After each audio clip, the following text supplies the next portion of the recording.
What's going on, everybody? Welcome back to the show, and today we have Whitney here with her BMW because we're taking a look at some interesting on-road, off-road, kind of adventure cruiser style motorcycles. I know it's kind of a weird idea, the adventure cruiser, but you know, this is a scrambler and this is your kind of light duty off-road adventure bike, mostly more in the vein of sport touring, but it can definitely do some off-road stuff. And I kind of wanted to shoot them out just because they have the opposed engines, their shaft drive, and they look really cool. You're not going to tell them the real reason why we're bringing this out?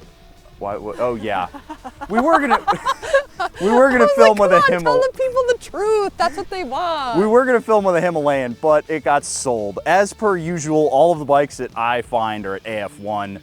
And they sold the Himalayan that we were gonna film with today. So you sent me over the pre-owned inventory website, and this caught my eye because I've never seen, I'm a big fan of Moto Guzzi. I haven't been keeping up with what models they're coming out with. I had no idea that they had like ADV bikes. Yeah, so there's a lot of people looking at the V85TT, and I think if you're out there, you've probably taken a look at this and probably something that looks a lot like the R9T.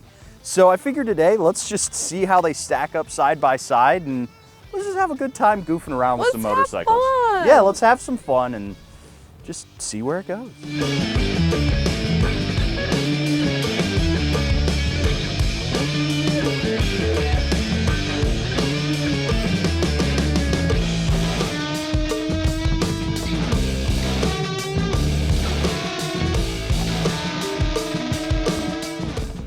Diving in on the specs on my 2018 BMW R9T Urban GS trim, we've got 1175cc engine making about 110 horsepower and 85 foot-pounds of torque, and it comes in just shy of 500 pounds.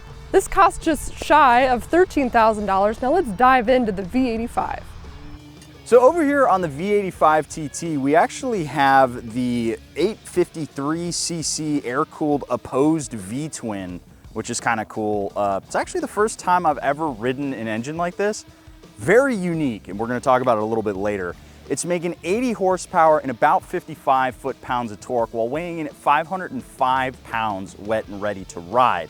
This motorcycle costs a little bit less than the Beamer at $11,990, but that only tells half the story. So let's get these bikes out on the road and see how they shake down. Now, we didn't just come out to this dirt pit for a pretty backdrop. We wanted to see what these bikes were all about in some light off-road riding. I was surprised by both of them. Let's start out with the Guzzi. I was surprised at how composed it felt, even over more rocky, silty stuff, which is usually the undoing of any ADV bike with sport touring rubber. The throttle response worked well, even if finding off-road mode was a bit of a pain in the keister, and it transferred its weight from side to side really well. I was able to go fast enough right out of the gate that our FPV drone couldn't quite keep up. Now, the BMW surprised me mostly because of how bad it was. I know you're probably looking at the R9T thinking, that's not supposed to go off-road, it's just a styling exercise for folks who want to say that they own a GS without all the pretension and hernias of owning a proper R1250. And you'd be right. There is literally no standing room whatsoever, so you're forced to sit down. The wheelbase is super long, and aside from the Boxer's low-down torque, it's got almost nothing going for it. I know it's harsh,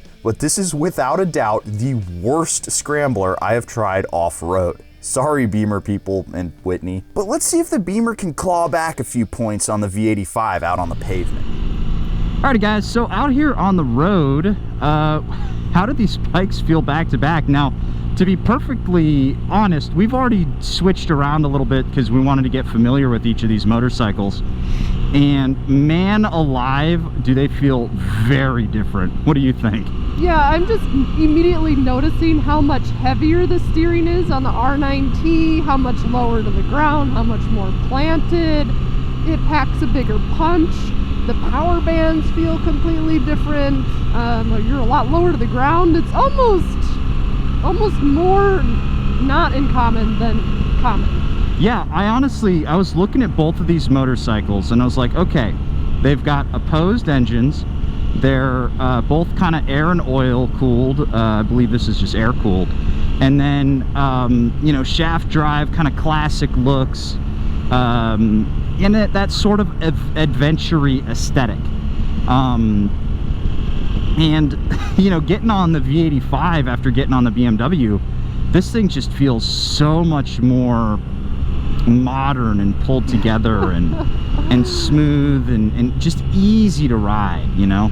Yeah, what I noticed about the V85 too was how much like fatter and wide the power band was, but that also might just come from like the different aspect of modernity that the V85 is going to lend itself over the R9T. I definitely do miss the R9T's just massive wallop of torque. The R9T has so much under the hood. That 85 foot-pounds of torque definitely hits so low. Don't get me wrong, it's not like the V85 feels slow or anything. It's just that there's so much more out of the 1200 than there is out of this, you know, 850. Yeah, and I think it's that torque that I'm married to, you know, like the torque is what keeps me in love with the R9T. This bike doesn't rev out super high. It stops at a little south of 7 grand. And so you're constantly in the meat of the power band on this bike. But beyond power band, holy cow, the handling on the V85 feels so much nicer than the BMW, I'm not gonna lie. Yeah, I feel like I'm a puppeteer for robot marionettes or something with this thing. It's like really mechanical. It lacks like that nice, fresh new bike sheen that you get with the V85. Like things are just more glued together. Where this is old school, man. This is classic. Yeah, the that bike definitely has more of the old soul character about it. I can enjoy that.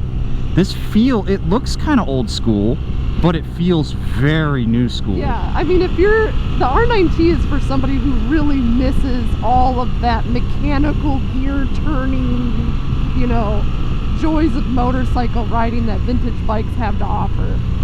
Well, what do you say we pull over real quick, find a spot, and swap bikes, see if we can glean any more differences, or maybe even find a little similarity here or there between these two bikes, because they really do feel a lot more different than I thought they did. Yeah, let's do it. Holy cow, the difference in the seating position on these bikes is nuts. It's so different.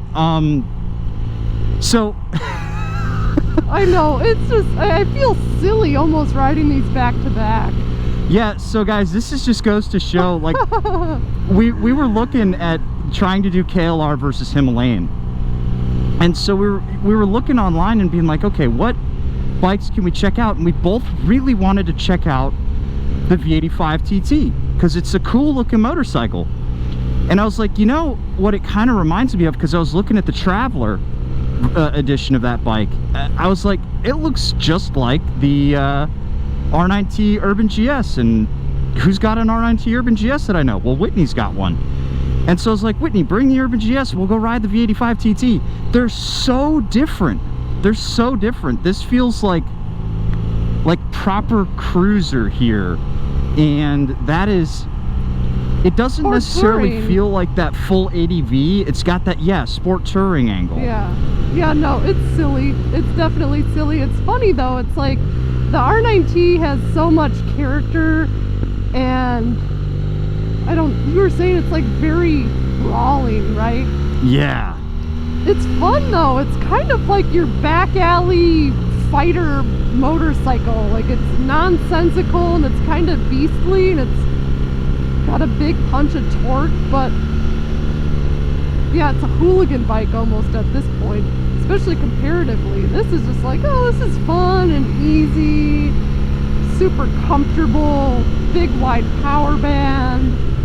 Yeah, the thing about the 85 that I'm noticing now that I'm not on it is like, that's just a rolling couch. Yes. You know?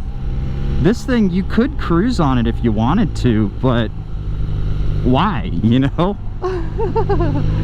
Yeah, you would kind of question someone's sanity if they're like, I'm gonna take a big long trip. I mean, don't get me wrong though, the R9T is pretty comfortable compared to some other bikes, but if we're just doing it compared to the V85, you're like, oh yeah, I'm gonna pick this all day. For sure. It's got also, like, aesthetically, there's something a little Italian refrigerator-y about it. Like 1950s Italian refrigerator. I don't know why, but it's like minty green, and I think I grew up with the refrigerator that had like an eagle as a logo.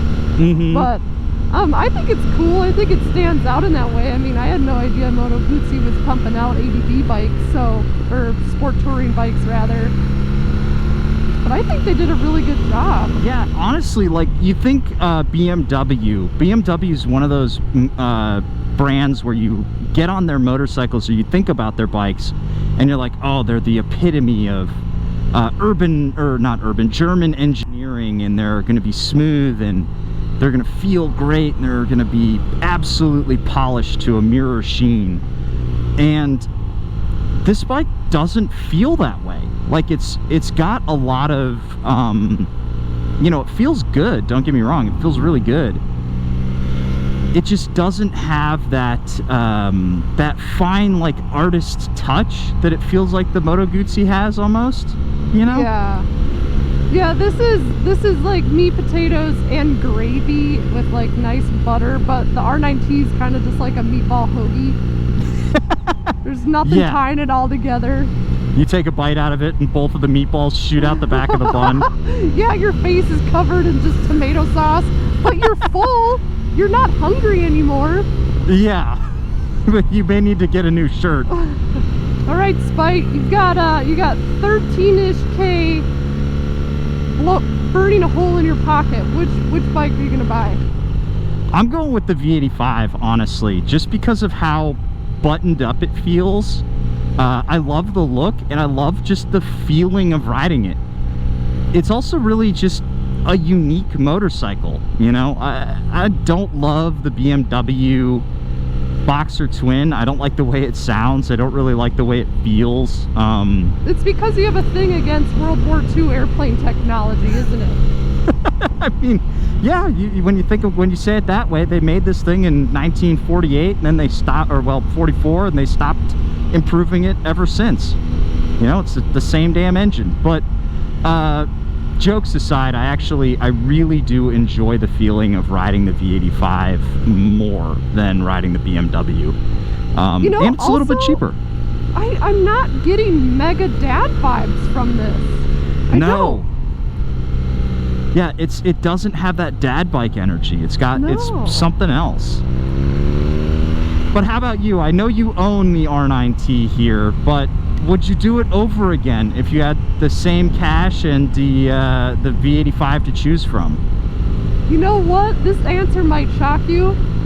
100%, I would absolutely buy the R9T again. Because riding them back to back, I realized how goofy and fun and like quirky the R9T is, and how you're like, what the hell were they thinking, or what were they trying, or why did this get out alive from BMW? And that's what makes me fall in love with it. The kind of wrongness of it is what draws you to it. Yes, I think it's unique in that way. I think it's a great motorcycle. I would have something else in my garage to get like that awesome lacquer of modernity and smoothness. I wouldn't expect that from the R9T, and I wouldn't want it from that. I would just want a big smile on my face and, you know, a meatball sub stain all over my motorcycle jacket and mouth. Yeah, I totally get that vibe. But I was expecting, like, I was rolling down the road before the cameras were rolling, and I was like, oh, Whitney, I think this might be your adventure bike. I'm actually kind of surprised to hear you say that you would take the R9T, but then again, I know what kind of quirky, goofy motorcycles you enjoy riding, so it makes sense. I've ridden a couple ADV bikes, and I don't think this one is my favorite. I do like the Pan America more, and the Pan America, the through line between the R9T and the Pan America, it's got that rawness. Yeah. Aesthetically and performance wise that I really like.